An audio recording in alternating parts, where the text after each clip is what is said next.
आप देख रहे हैं दिल्ली अप टू डेट।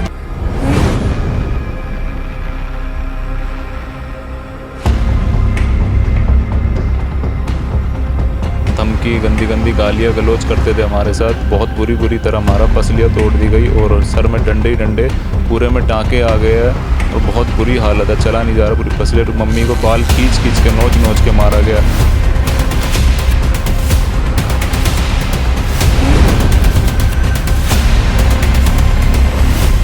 अपना आई कार्ड दिखाते उसका बहुत मिसयूज़ करते कि मैं सरकारी नौकरी में हूँ, मेरा कोई कुछ नहीं बिगाड़ सकता।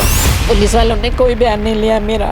मैंने कहा भी तो सर मुझे भी तो इतना मारा है इन्होंने, पुलिस कोई कार्रवाई नहीं कर रही। अब हम गए हैं तो कह रहे तुम्हारी गलती है, ऐसे बोल रहे पुलिस वाले। लगता है कि दिल्ली पुलिस भी अब हादसा होने का इंतजार करती है। वो इसलिए क्योंकि एक परिवार है जो अपनी जान पर उनका खतरा था, वो लगातार शिकायतें दर्ज करवाता है, पर पुलिस एक भी बार भी उनकी सुनवाई नहीं करती। जिसके बाद एक बार इतना बड़ा हादसा हो जाता है कि उनके परिवार के 2 लोगों को जम के मारा जाता है और उसमें से एक व्यक्ति की पसलियाँ तोड़ दी जाती है, हाथ पैर तोड़ दिए जाते हैं। उसके बाद भी दिल्ली पुलिस कुछ भी नहीं करती। मैं आपको बता दूं कि वो व्यक्ति, आप देख सकते हैं कितनी बुरी हालत है। इनके घर के 2 व्यक्तियों को मारा गया था।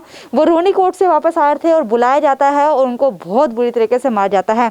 उनके घर के जो बेटे हैं मेरे साथ मौजूद है। आखिर क्या था पूरा मामला, क्योंकि जो मामला है वो आपसी रंजिश का बताया जा रहा है। इनका कहना है कि इनके जो ताऊ है वो काफ़ी दिनों से इनको धमकियां देते थे, पर पुलिस एक भी बार उनकी सुनवाई नहीं करती थी, क्योंकि जिनके ताऊ है बताया जा रहा है कि उनकी सरकारी नौकरी है, इसलिए उनकी सुनवाई, इनकी जो सुनवाई है नहीं हो रही है। क्या नाम है आपका? मेरा नाम हिमांशु दहिया है।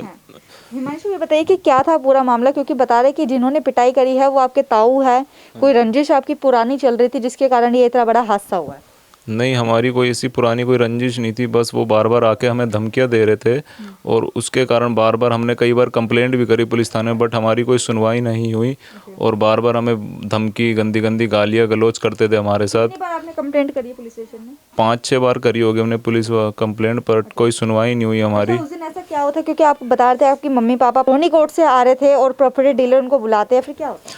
मम्मी पापा रोहिणी कोर्ट से आ रहे थे अपनी स्कूटी से और एक डीलर के जरिए, प्रॉपर्टी डीलर के जरिए इन्हें फ़ोन किया गया 2-3 बार ही। पापा ने कई बार नहीं उठाया तो इन्हें सेक्टर 3 में बुलाया गया। ये अपने घर की तरफ आ रहे थे और उसके बाद इन पे वहाँ पर प्री प्लान था जो मेरे ताऊ और का था। इन्होंने मेरे फादर और मम्मी को बहुत बुरी तरह मारा, पसलियाँ तोड़ दी गई और सर में डंडे ही डंडे, पूरे में टाँके आ गए हैं और बहुत बुरी हालत है, चला नहीं जा रहा पूरी पसलियाँ। मम्मी को बाल खींच के नोच के मारा गया है, बुरी तरह मारा और थप्पड़ ही थप्पड़, और 2 बालियाँ थी वो छीन ली और जो चैन प्लस लॉकेट था वो छीन लिया मम्मी के गले से।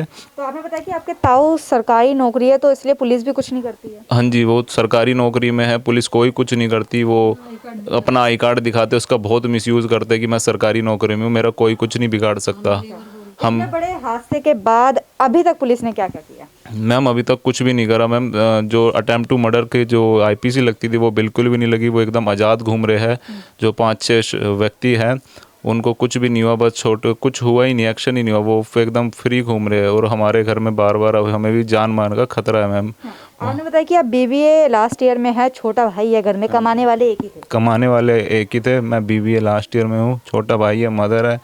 हमें बहुत डर लग रहा है, बहुत बुरी तरह मारा मेरी मदर और फादर को। जो माता पिता थे इनके रोहिणी कोर्ट से वापस आ रहे थे, तो एक प्रॉपर्टी डीलर के जरिए इनको बुलाया जाता है। वो प्री प्लान, ये पूरा प्लान होता है और उनके ताऊ होते हैं मारने वाले। इनका कहना है कि उनके पास एक कार्ड है, सरकारी कार्ड है, सरकारी नौकरी पे, जिसका वो मिसयूज़ करते हैं। पुलिस भी उनका कुछ नहीं कर पाती। माता जी भी मेरे साथ मौजूद है क्योंकि ये स्कूटी के पीछे थी और क्या क्या वहाँ पर हुआ था जानते। क्या नाम है माता जी? मंजू दैया। मंजू जी, ये बताइए कि आप बताए थे आप रोहिणी कोर्ट से वापस आ रहे थे, उसके बाद इतना बड़ा हादसा था, कौन लोग थे, क्या क्या हुआ उधर? वहाँ पे हमारे जेठ के बच्चे बैठे हुए थे और गुंडे थे, 2-4 5-6 लोग थे वहाँ पे।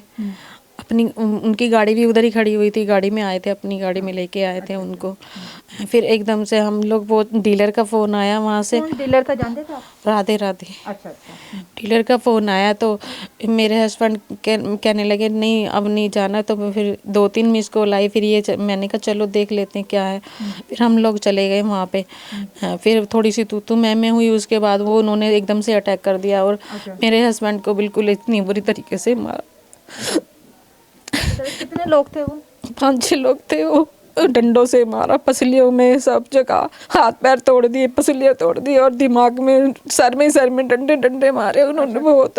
और मेरे बाल खींच लिए, मेरे को मेरे यहाँ से पूरी स्वेटर फाड़ दिए। ये फटी हुई यही स्वेटर थी उस दिन मैंने डाली थी, ये सारे बटन टूटे हुए और मेरी चेन छीन ली गई। अच्छा, आपके साथ भी मारपीट की गई है? इतना बड़ा बालियाँ छीन ली गई।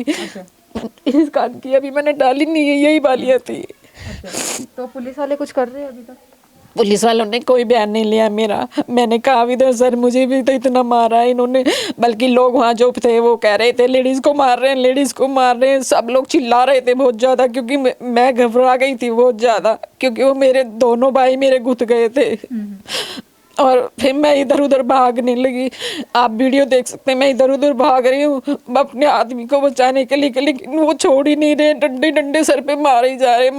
मैं कह रही है तुम मर जाएंगे मर जाएंगे। लगता है कि जो सरकारी नौकरी में वो गुंडागर्दी कर सकता है, उनको आप बताया कि आपके जेठ के पास सरकारी नौकरी है। हाँ जी, वो हर टाइम अपना आई कार्ड दिखाते हर जगह, हमारी कोई नहीं सुनवाई होती, उन्हीं की होती है। सामने से ये तो निकल के आ रहा है कि जो भी सरकारी अफसर है उसके पास इतना अधिकार है कि अब वो किसी व्यक्ति को मार सकता हो, खासकर महिलाओं के साथ भी वो मारपीट आसानी से कर सकता है, क्योंकि ना ही वो पुलिस वाले उनको कुछ कहेंगे और ना ही आसपास के लोग कह पाएंगे, क्योंकि भाई सरकारी नौकरी है इसलिए सब कुछ यहाँ पर हो सकता है। आपको दिखा दें कि परिवार के क्या हालात है, परिवार के 2 लोगों के साथ किस तरह से मारपीट की जाती है।